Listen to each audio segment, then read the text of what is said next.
আজ ব্রহ্মা অভিশপ্ত হয়েছেন গোবিন্দের কাছে। যমন ঘরে জন্মগ্রহণ করবে সে। গোবিন্দ বলেছে যমন ঘরে জন্ম নেবে। যমন ঘরেই জন্ম নিল। কোথায় জন্ম নিল? বর্তমান বাংলাদেশ, জেলাটার নাম খুলনা জেলা।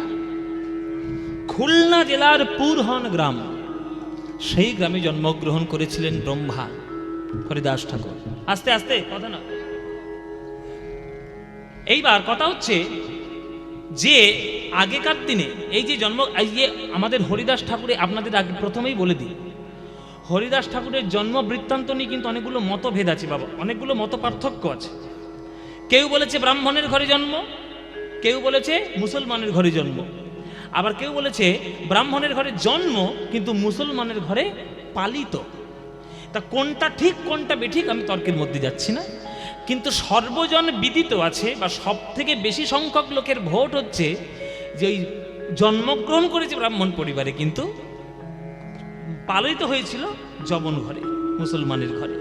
হ্যাঁ, তা এই যে যবন ঘরে তিনি এলেন, কেননা আমরা তো মানুষের জাত বিচার করব জন্ম থেকে নয়, আমরা মানুষ থেকে ধরবো।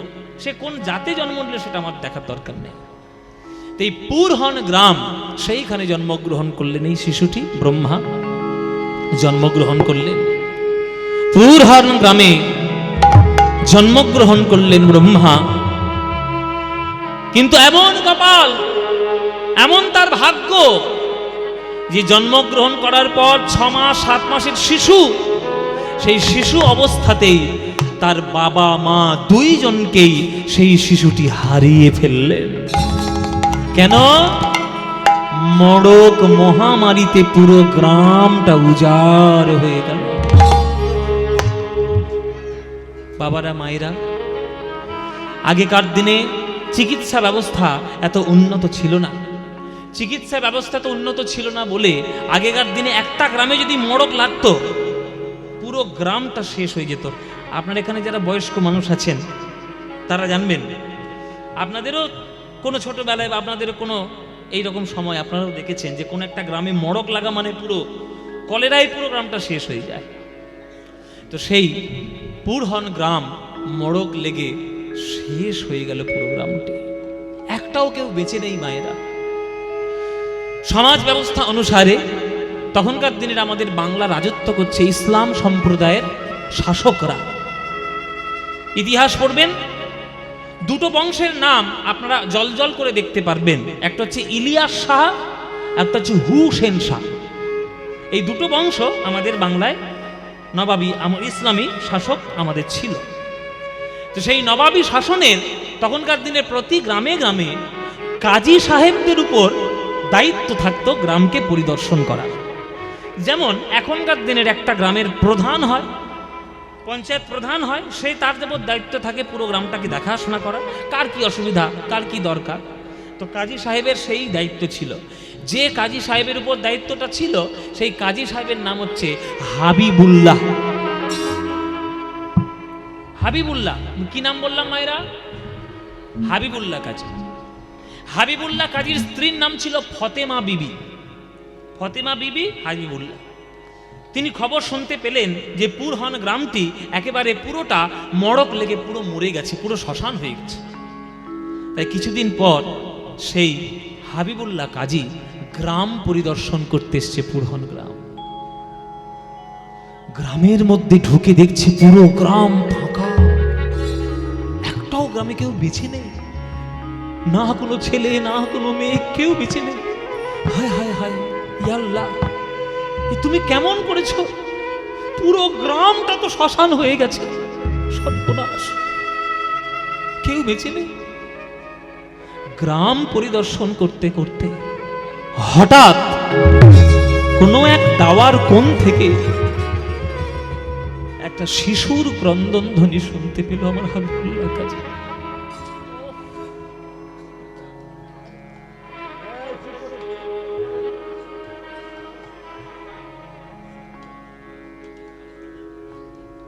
দাওয়ার কোণ থেকে একটা শিশুর ক্রন্দন ধ্বনি শুনতে পাচ্ছে আমার হাবিবুল্লাহ কাজী। মা মা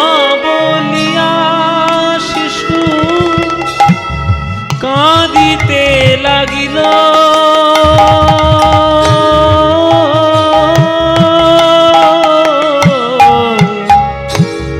মামা বলিয়া শিশু কাঁদিতে লাগিল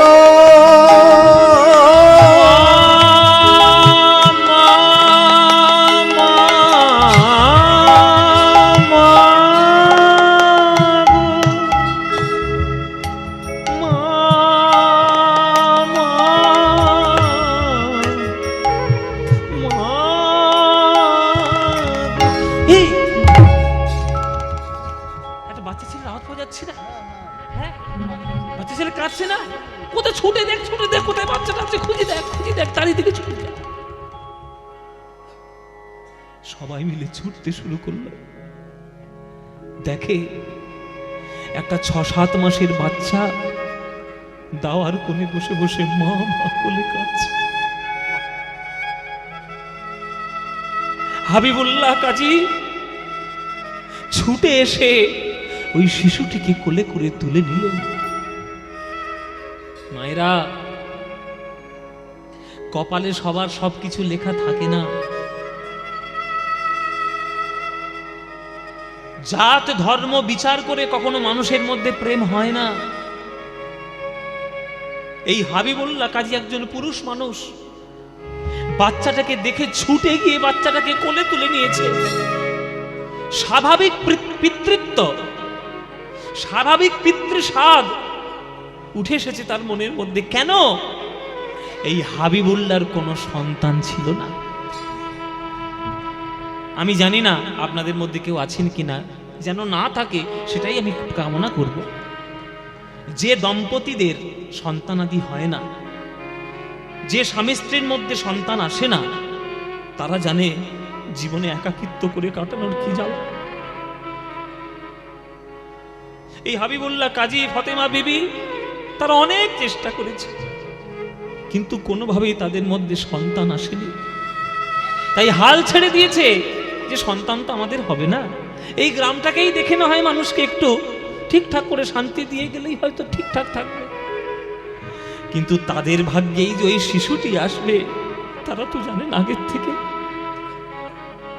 ওই ছেলেটা যখন কাঁদছে মা মা বলে, হাবিবুল্লাহ ছুটে গিয়ে বাচ্চাটাকে কোলে তুলে নিয়েছে। আগো, এই এত দুধ খাওয়া শিশু, এই শিশুটা মা হারিয়েছে, বাবা হারিয়েছে। আয় আয় আয় বাবা, আমার কোলে আয় বাবা, আয় আমার কোলে। মা মা বলিয়া শিশু কাঁদিতে লাগিল, আর হাবিবুল্লাহ কাজী এসে তারে কোলে তুলে নিল। হাবিবুল্লাহ কাজী এসে কোলে তুলে নিল। না না না না, কাঁদিস না রে, কাঁদিস না রে, না না কাঁদিস না রে, কাঁদিস না রে। ওরে অমন করে মা মা বলে কাঁদিস না রে, কাঁদিস না রে। ওরে অমন করে মামা বলে কাঁদিস না রে, কাঁদিস না রে। ফতেমা, ও ফতেমা, দেখো দেখো দেখো, আজকের একটা আশ্চর্য ঘটনা হয়েছে। দেখো, আল্লাহ আমাদের দোয়া কবুল করেছে, আল্লাহ আমাদের দোয়া শুনেছে। এই দেখো, এই দেখো, তোমার জন্য কি উপহার আমি নিয়ে এসেছি। দেখো, এ কে স্বামী? এই বাচ্চাটি কার? জানো ফতেমা, পুরহান গ্রাম পরিদর্শন করতে গেছিলাম, পুরো গ্রামটা শ্মশান হয়ে গেছে, কিন্তু দাবার কোণে এই বাচ্চাটা কেবল মাত্র বেঁচে ছিল। বলো বলো, আল্লাহ আমাদের দোয়া কবুল করেনি? বলো। আরে বাবা, সন্তান তো সন্তানই হয়, নিজের হোক বা পরের। আমাদের অঙ্গজাত সন্তান না হয় নাই হয়েছে, আল্লাহ আমাদের দোয়া কবুল করে একটা শিশুকে আমাদের কোলে পাঠিয়ে দিয়েছে। ফতেমা, এই ছেলেটাকেই তুমি আজ থেকে কোলে তুলে নাও। আজ থেকে এই তোমার ছেলে, এই তোমার সন্তান। মায়েরা, যে খায় চিনি তারে যোগায় চিন্তামণি। বেশি চিন্তা করবেন না, আপনার চিন্তা একজন করে রেখেছে, শুধু আপনাকে কাজ করতে হবে, আর কিচ্ছু করতে হবে না। যেমন করবেন ফল পেয়ে যাবেন। কর্মণ্যবধিকারস্তে মা ফলেষু কদাচন মা কর্মফল হেতুর্ভমা সঙ্গস্তনি কর্মণি। কাজ করে যাও, কাজ করে যাও, ফলের কথা চিন্তা করো না। তারা কাজ করে গেছে, তাই আল্লাহ তাদের কোলে একটা সুন্দর শিশুকে পাঠিয়ে দিয়েছে। ফাতেমা বিবির কোলে শরণ লইল, ফাতেমা বিবির কোলে শরণ লইল, ফাতেমা বিবির কোলে শরণ। ফাতেমা বিবির কোলে শরণ নিল ওই শিশুটি। ধীরে ধীরে বড় হচ্ছে বাবা মায়ের কোলে, স্নেহ পাচ্ছে। স্নেহ কার তরফ থেকে আসছে সেটা তো সে জানবে না। সে মুসলমানের ঘর থেকে আসছে না হিন্দুর ঘর থেকে আসছে না খ্রিস্টান ঘর থেকে আসছে, স্নেহ তো স্নেহ হয়। বাতাস যেমন বাতাস হয়, শূদ্রের পাড়া দিয়েও বয়ে যায়, ব্রাহ্মণের পাড়া দিয়েও বয়ে যায়, সবার ঘরে সমানভাবে বাতাস যেমন বয়ে যায়, তেমনি স্নেহ প্রেম এগুলো প্রকৃতির স্বাভাবিক ব্যাপার। এর সঙ্গে কারোর কোনো দ্বন্দ্ব নেই, এ সবার মধ্যে একইভাবে থাকবে, কারোর মধ্যে বেশি কারোর মধ্যে কম। ফাতেমা বিবির কোলে ছেলেটা মানুষ হচ্ছে, আমার হাবিবুল্লাহ কাজীর কোলে ছেলেটা মানুষ হচ্ছে। ধীরে ধীরে 1 2 3 4 5 7 8 বছর বয়স হলো হারেসের। হারেস নাম দিল তার বাবা মা। ছোটবেলায় তার বাবা মা হারিয়ে গেছে, তো বাবা মা হারিয়ে গেছে বলে নাম দিয়েছে তার হারেস। হারেস বড় হলো 7 8 বছর মতো বয়স হলো। যার হয় তার 4এই হয়, আর যার হবার নয় তার 84তেও হবার নয়। আপনাদেরকে বলে দিন মায়েরা, যে বাচ্চাটা বড় হয়ে কিছু একটা হবে তার ছোটবেলা থেকে লক্ষণ আপনি বুঝতে পারবেন। ছোটবেলা থেকেই সেই লক্ষণগুলো প্রকাশ পাবে। বুদ্ধি বেশি ভালো হবে, অতিরিক্ত কথা বলবে, আবার অতিরিক্ত রাগও করবে, জেদি হবে। এইসব ছেলেগুলো দেখলে বুঝবেন যে সে ছেলে বড় হয়ে একদিন না একদিন কিছু একটা হবেই হবে। তাই প্রচন্ড প্রতিভাবানকে ছোটবেলা থেকেই বোঝা যায়। এই হারেস কেউ তার বলে দেয়নি, কেউ তার শিখিয়ে দেয়নি, সে ইসলাম ধর্মের ঘরে বাস করে, কিন্তু তুলসী মন্দির দেখলে স্বাভাবিকভাবে গিয়ে তার চরণে গিয়ে প্রণাম করে, স্বাভাবিক চরণে প্রণাম করে, কেউ তাকে শিখিয়ে দেয়নি। আপনারা আজকে যেমন দারোন্দা গ্রামে কীর্তন শুনতে এসছেন, সেখানেও তো আশেপাশে কোথাও না কোথাও কীর্তন হতো, সেইখানে ছুটে যায় হারেস কীর্তন শুনতে। আর কীর্তন শুনতে যায়, একেবারে কীর্তনিয়ার সামনে গিয়ে বসে। কীর্তনিয়া কি বলছে শুনবো, কি তত্ত্ব বলছে, কি দর্শন বলছে, কেমন গান গাইছে, কি তাল গাইছে, সমস্ত কিছু শুনবো, একদম সামনে গিয়ে বসবে। তা আজকের একটা গ্রামে কীর্তন হচ্ছে, হারেস শুনতে গেছে। আচ্ছা এটাও বলে দিই, তার বন্ধু বান্ধবরা কিন্তু তার বারণ করে, এই কোথায় যাচ্ছিস রে? হ্যাঁ?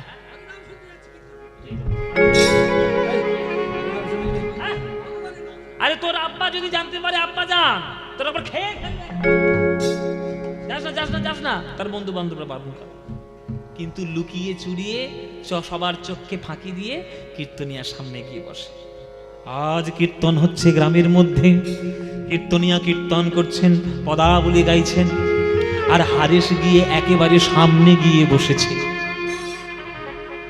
বাবারা মায়েরা, যারা ছাত্র ভালো হয় তারা সবসময় চেষ্টা করে মাস্টারের সামনে গিয়ে কি করে বসবে, আর যারা ফাঁকিবাজ হয় একবার পিছনে বেঞ্চে গিয়ে বেঞ্চি বাজাবে, কাঠ বাজাবে। আমিও তো স্কুল করেছি, তবে আমি লাস্টের বেঞ্চের কখনো স্টুডেন্ট ছিলাম না ভাই, আমি একদম ফার্স্টের বেঞ্চের স্টুডেন্ট ছিলাম। আমার ছোটবেলা থেকে একটা স্বভাব, এখনো সেই স্বভাবটা আছে, মানে আমার সবসময় ইচ্ছা এই গুরুর একবারে পা ধরে গিয়ে বসবো, এরকম একটা আমার ইচ্ছে। ওই জন্য স্কুলে আমি সকালবেলা খেতাম কি না খেতাম আমার দেখার দরকার নেই, আমি আগে যাব স্কুলে, লাইন দিয়ে গিয়ে সামনের বেঞ্চে গিয়ে বসবো। সেইটা করোনা করতে করতে এখন গুরুজিরা আর বলতে হয় না, নিজেরাই ডেকে নেন, তুই আমার সামনে এসে বস। এই কিছুদিন আগে ক্লাস গেছিলাম, গুরুজি আমার সামনে, এই তুই সামনে ওখানে বসিস কেন, সামনে বস। আবার আমার সামনে যদি কেউ থাকে, সরে যা, ওর মুখটা দেখতে পাচ্ছি না, সামনেই ডেকে নেয়। এগুলো কৃপা, আর কিচ্ছু নয়, কৃপা, গুরু কৃপা। কীর্তনিয়া সামনে বসেছে হারেস, আর কীর্তনিয়া গান গাইছে।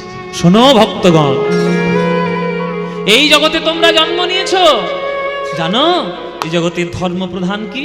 শুনে রাখো, গীতার প্রথম শব্দ ধর্ম। ধর্মক্ষেত্রে কুরুক্ষেত্রে সমাবেতা যুজুৎসব মামকপাঞ্চবাস্যব কিং কর্তব্য সঞ্জয়। তাই গীতার প্রথম বাক্যের প্রথম শব্দটাই হচ্ছে ধর্ম। জানো ধর্ম কাকে বলে? শোনো রে মানুষ ভাই, সবার উপরে মানুষ সত্য, তাহার উপরে নাই।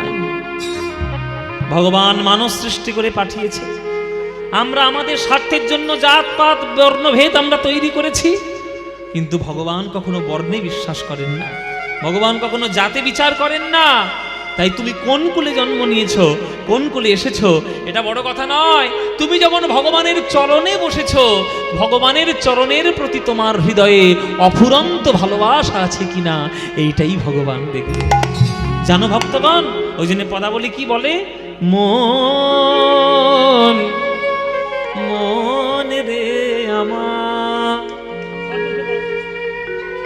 মন রে আমার, মন রে আমার, মন কি করে বরণ কুল, মন কি করে বরণ কুল, কি করে বরণ কুল, মন কি করে বরণ, ওরে মন, মন কি করে,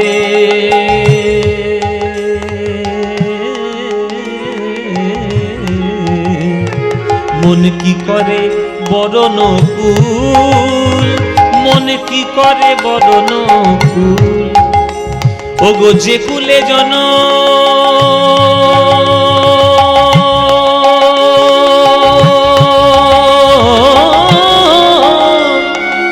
যে কুলে জনম তোমার হোক না কেন, যে কুলে জনম হোক না কেন, আহা, যে কুলে জনম তোমার হোক না কেন, যে কুলে জনম হোক না কেন, ভকতি সবার মূল, ভকতি সবার মূল, যে কুলে জনম হোক না কেন, যে কুলে জনম হোক না কেন, ভকতি সবার মূল, ভকতি সবার মূল। গোপী কুলে ধন্য বীর হনুমান, গোপী কুলে ধন্য বীর হনুমান, ওগো শ্রীরাম কপতরাজ, গোপী কুলে ধন্য বীর হনুমান, ওগো শ্রীরাম কপতরাজ, গোপী কুলে ধন্য বীর হনুমান। শ্রীরাম কপতরা। আপনাদের এখানে হনুমান মন্দির কোথাও আছে বাবা? হনুমান মন্দির চৌহাট্টা না কোথাও একটা আছে না হনুমান মন্দির? হ্যাঁ আচ্ছা, চৌহাটা। হ্যাঁ, ও বড় হনুমান মন্দির আছে। একদিন সীতামা, বুঝলে মায়েরা, সীতামা আয়নার সামনে দাঁড়িয়ে, একদিন আয়নার সামনে দাঁড়িয়ে এইভাবে সিঁদুর পড়ছে, আর হনুমান ও তো বোকা, মানে সহজ সরল লোক, একবার মনটা সরল, হ্যাঁ করে দেখছি এটা কি লাল মতো কি লাগাচ্ছে। তা কপালে দেওয়া হয়ে স্মৃতিতে দিল, কপালে দিল, যখন সেজে গুজে বাইরে এসছে, হনুমান বলছে মা আমি একটা প্রশ্ন করি। বলছে বল। কি বাবা বল। আচ্ছা মা, এই যে তুমি স্মৃতিতে কি একটা লাল মতো দিলে আর কপালে কি একটা লাল মতো দিলে, এটা কি? সীতা মা মনে মনে ভাবছে সব বোনা, এখন হনুমানকে কি করে বোঝায় সিঁদুর কি, ওকে আমি কি করে বোঝাই, ও চিরকাল আজীবন ব্রহ্মচর্য পালন করবো, ওকে কি করে বলবো? সহজ কথায় সীতা মা বলল যে এটা কি জানিস বাবা, এটার নাম হচ্ছে সিঁদুর। সিঁদুর? ও আচ্ছা, এটা তুমি পড়লে কেন মা? আরে এটা পড়লাম, এই সিঁথিতে সিঁদুর দিলে আর কপালে সিঁদুরের ফোঁটা দিলে তোর প্রভু রামচন্দ্র খুব খুশি হয়, খুব খুশি হয়। ও মা তাই নাকি? হায়, আমি প্রভুর একদিন সেবা করে যাচ্ছি, কই এটা তো আমি জানতাম না, সিঁদুর মাখলে প্রভু খুশি হয়। ঠিক আছে, আজকে আমি জেনে নিলাম, আজকে আমার জানা হলো। বাহ, ঠিক আছে মা, ঠিক আছে, আমি যাই। হনুমান চলে গেল। পরের দিন সকালবেলা রামচন্দ্র রাজকার্য করার জন্য বসেছে। এবার রাজকার্য করার জন্য বসেছে, মন্ত্রী শান্তি সব ভক্তরা দাঁড়িয়ে আছে। হঠাৎ করে রাজসভার মধ্যে হো হো হা হা হি হি একবারে হাসির রোল উঠেছে। সবাই হি হি করে হাসছে। কেন জানো? কোথায় একটা সিঁদুরের বস্তা ঘরে পড়েছিল, ঘরের কোণে পুরো ফাটিয়ে ওই হনুমান পুরো গায়ে মেখে একবারে লাল হয়ে ভূতের মতো রাজসভায় ঢুকেছে, পুরো লাল হয়ে। আর তাকে দেখে হাসির কলরব কেউ থামাতে পারে না। সবাই হ্যাঁ রামচন্দ্র প্রভু পর্যন্ত হাসতে শুরু করলো। এই হনুমান, এই তুই হঠাৎ করে সিঁদুর মাখতে গেলি কেন ভূতের মতো? হ্যাঁ, পুরো মাথা থেকে পা পর্যন্ত পুরো লালে লাল। এবার হনুমান মনে মনে ভাবছে সবাই বোধহয় প্রচন্ড খুশি হয়েছে, ওই জন্য বোধহয় ওরা হাসছে। রামচন্দ্রের চরণ ধরে বলছি, প্রভু এই আজই সিঁদুরটা আমি এমনি মাখিনি, মা বলেছে তাই আমি মেখেছি। মা বলেছি মানে? বলে হ্যাঁ, কালকে দুপুর বেলা ওই মা যখন ওই সিঁদুর পড়ছিল আয়নার সামনে, তখন আমি মাকে গিয়ে জিজ্ঞেস করলাম যে মা তুমি সিঁদুরটা পড়ছো কেন? তখন মাই তো বললো সিঁথিতে সিঁদুর দিলে, কপালে সিঁদুর দিলে তুমি নাকি অত্যন্ত খুশি হও, এই সিঁদুর নাকি তোমার খুব প্রিয়। প্রভু, মা তো শুধু সিঁথিতে দিয়েছে, মা সিঁথিতে সিঁদুর দিয়েছে আর কপালে সিঁদুর দিয়েছে, তাতে নাকি তুমি খুব খুশি হও। বলো প্রভু, আমি তো সারা গায়ে সিঁদুর মেখেছি, বলো তুমি খুশি হওনি? তুমি আনন্দিত হওনি? সিংহাসন থেকে ছুটে এসে রামচন্দ্র বুকের মধ্যে জড়িয়ে ধরেছে হনুমানকে। হনুমান, আশীর্বাদ করে যাই রে, এই বিশ্ব ব্রহ্মাণ্ড যতদিন থাকবে আমার ভক্তদের মধ্যে তোর নাম সব থেকে শ্রেষ্ঠ জায়গায় থাকবে। কত সরল বিশ্বাসে তুই আমাকে খুশি করার জন্য লোকচক্ষুর কাছে তুই হাস্যকর হয়েছিস, কিন্তু প্রভুর সেবা করার জন্য গায়ে পুরো সিঁদুর মেখেছিস। বলো, সে তো হনুমান, তার যদি এত বড় বুদ্ধি থাকে, তোমরা তো মানুষ, তোমাদের এই বুদ্ধি নেই? তোমাদের সেবা করার মানসিকতা কি আছে ওই রকম? তাহলে একটা কপিকুলে জন্মগ্রহণ করে একটা হনুমান যদি এত বড় বীর হতে পারে, এত বড় ভক্ত হতে পারে, তোমরা কেন পারবে না? তোমরা মনুষ্যকুলে জন্ম নিয়েছো। কপিকুলে ধন্য বীর হনুমান, শ্রীরাম কপতরাজ, আজ রাক্ষস হইয়া বিভীষণ পাইল, রাক্ষস হইয়া বিভীষণ পাইল। ওরে মনরে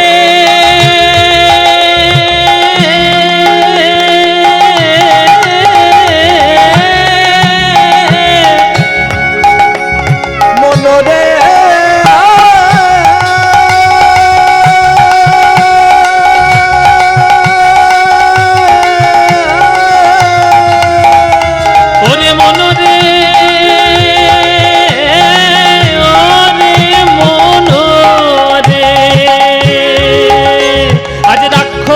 হইয়া বিভীষণ পাইল, রাক্ষস হইয়া বিভীষণ পাইল। ঈশ্বর সভার পার কি করে মন, কি করে মন, কি করে বরণ কুল, কি করে বরণ কুল, কি করে বরণ কুল, কি করে বরণ কুল। তোমার যে কুলে জনম হোক না কেন, যে কুলে হোক না, যে কুলে জনম হোক না কেন, যে কুলে জনম হোক না কেন, ভক্তি সবার মূল, ভক্তি সবার মূল। কি করে বরণ কুল, কি করে বরণ কুল, কি করে বরণ কুল, মন কি করে বরণ কুল। এই কথা শুনেছে যে এই হারেস সামনে বসেছিল, ছুটতে ছুটতে এসে কীর্তনিয়ার চরণ দুটি জড়িয়ে ধরেছে। কীর্তনিয়া, এই গান করতে করতে কে পা জড়িয়ে, কে বাবা তুই কে? ওঠ ওঠ ওঠ, আমার নাম হারেস। হারেস, কি চাস বাবা? কীর্তনিয়া, তুমি একবার বলো তুমি যা বললে সব ঠিক কিনা? ভগবান কখনো কুলের বিচার করে না, ভগবান জাতের বিচার করে না। না, কেন হঠাৎ করে তুই জিজ্ঞেস করছিস কেন? না, জিজ্ঞেস করছি এই কারণে, আসলে আমি কীর্তন শুনতে এসেছি ঠিক কথা, তবে আমি কিন্তু হিন্দু নই, আমি কিন্তু মুসলমানের ছেলে। কীর্তনে বলছে তাতে কি হয়েছে? আমি কি মুসলমানকে গান শোনাবো না হিন্দুকে গান শোনাবো এরকম কোনো কথা বলেছি কি? আমি গানটা এক্ষুনি কি গাইলাম যে মন কি করে বরণ কুল, তুই কোন ধর্মের ছেলে কোন জাতের ছেলে আমার তো দেখার দরকার নেই বাবা। তুই কীর্তন শুনতে এসেছিস, ভগবানকে ডাকবি, কোনো চিন্তা নেই। আচ্ছা কীর্তনিয়া, আমি যদি তোমাদের এই ভগবানকে ডাকি, তোমার এই ভগবান আমায় দেখা দেবে? ওরে, ভগবানের মধ্যে আমাদের তোমাদের আবার কোত্থেকে এলো? আমাদের তোমাদের কোত্থেকে এলো? ভগবান তো সবার। ভগবান কার মতো জানিস? ভগবান জলের মতো। জলের মতো। অত্যন্ত বরফ যখন দিবি, যখন বরফ জমে জমাট হয়ে যায়, আবার সেই জলকে যখন অত্যন্ত গরম করবি, সেই জলটা অত্যন্ত ফুটে বাষ্প হয়ে উড়ে যায়। জলটা জলই থাকে, শুধু পরিবেশের পার্থক্য অনুসারে তার রূপকে পরিবর্তন করে। কখনো সে মূর্তি ধারণ করে, কখনো সে নিরাকার হয়ে উড়ে যায়। ভগবান একই ব্যাপার বাবা। যে ভক্ত তাকে ভালোবাসার হৃদয়ে তাকে ভরে রাখে, তার কাছে মূর্তিমান হয়ে যায়। যে ভগবান তাকে জ্ঞান, যে ভক্ত তাকে জ্ঞান দিয়ে পাবার চেষ্টা করে, তার কাছে নিরাকার ব্রহ্ম হয়ে ভগবান উড়ে যায়। ভগবান এক, ভগবান কোনো কাছে সব কারোর কাছে আলাদা নয়, এক ভগবান। তোরও আল্লাহ যে, আমারও রাম সেই, আমারও কৃষ্ণ সেই, আলাদা কিছু নয়। ভগবান তো পরম সত্য বাবা, বিভিন্ন নামে সে আমাদের বিভিন্ন কাছে বিভিন্ন রূপে ধরা দেয়। একদম ভগবান নিয়ে এরকম তুলনা করবি না, এরকম ভেদাভেদ করবি না। আচ্ছা তাহলে তো তোমার ভগবান আমাদের ভগবান এক, কিন্তু তাহলে আমরা পশ্চিম দিকে ডাকি কেন? তোমরা তো পূর্ব দিকে ডাকো, আমরা পশ্চিম দিকে ডাকি। তোমরা রাম কৃষ্ণ হরি বলো, আমি বলি আল্লাহ খোদা পয়গম্বর বলি। হ্যাঁ, তোমরা বাম দিক থেকে ডান দিকে লেখো, আমরা বাম দিক থেকে ডান দিকে লিখি, তোমরা ডান দিক থেকে বাম দিকে লেখো। এসব বিচারগুলো হবে না? বলেন না, কোনোদিন বিচার হয় না। ভগবান একই মানুষ তৈরি করে পাঠিয়েছে। শোন বাবা, তোরও যে দুটো হাত, আমারও তো দুটো হাত। তোরও বুকের ভিতরে একটা হৃৎপিণ্ড, আমারও তো বুকের ভিতরে একটা হৃৎপিণ্ড। তোরও শরীরের গঠন যা, আমারও শরীরের গঠন তাই। তাই তুইও মানুষ, আমিও মানুষ। তোর রং হয়তো কালো, আমার রং হয়তো ফর্সা। কেউ হয়তো লম্বা, কেউ হয়তো বেটে, কেউ হয়তো রোগা, কেউ হয়তো মোটা, কিন্তু তারা সবাই তো মানুষ। ভগবান যখন মানুষ মানুষ তৈরি করার জন্য ভেদাভেদ করেনি, নিজেকে কেন ভেদাভেদ করবে বাবা? শোন, গীতায় আমাদের কি বলা আছে জানিস? ইয়ে যথা মাং প্রপদ্যন্তে তাং ততৈব ভজাম্যহম মম বর্তানুবর্তন্তে মনুষ্যা পার্থ সর্বশ। যে আমায় যেমন ভাবে ভালোবাসে, আমি তাকে ঠিক তেমন ভাবে ভালোবাসি। ভগবান কখনো বিচার করে না, শুধু ভগবান দেখে নেয় ভক্ত যখন ভগবানকে ডাকছে, তখন বুক ভরা ভালোবাসা দিতে পারছে কিনা। ভালোবাসা হলো মূল কথা, ভালোবাসা জগৎ ছাড়া জগতে কিছু নাই। আচ্ছা ঠিক আছে, তাহলে আমি কালকের থেকে আমি তোমাদের ভগবানকে ডাকবো, দেখি ভগবানকে দেখা পাই কিনা। নিশ্চয়ই ডাকবি বাবা, নিশ্চয়ই ডাকবি। যখন মনে হবে তখন ডাকবি, যখন খুশি তখন ডাকবি। মায়েরা, সারা রাত কীর্তন শুনে হারেশ বাড়ি গেছে সকালবেলা।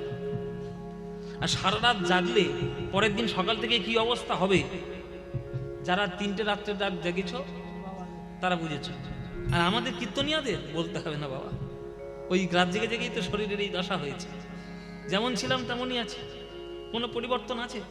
যেমন পাকাটি ছিলাম তেমন, এর বরং পরিবর্তন হয়েছে। কেন 50 টাকা রসগোল্লা খায় তো, এর পরিবর্তন হয়েছে। হ্যাঁ হ্যাঁ, যেমন হুলো ছিল তেমন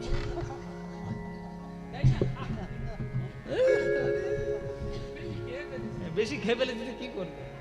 মায়েরা, সারা রাত জেগে হারেশ গেছে সকালবেলায় গরু চড়াতে। সকালবেলায় গরু চড়াতে গেছে হারেশ। আচ্ছা, সারা রাত জেগেছে, বট গাছের তলায় বসেছে, সুরসুর করে হাওয়া বেরিয়েছে, আর বট গাছের ঠান্ডা হাওয়া, আর এই গাছের তলায় বসে আর ঘুমিয়ে। আর মালিক ঘুমোচ্ছে, গরুগুলো যদি একবার জানতে পারে, আর বাঁধা গরু যদি একবার ছাড়া পায়, সে আর কারোর কথা শুনবে? এর জমির ধান আর জমির জমির আলু, কার জমির ফসল, কার জমির আলু পেঁয়াজ সব নষ্ট করে একেবারে একাকার করে ঘরে গেছে গরুগুলো।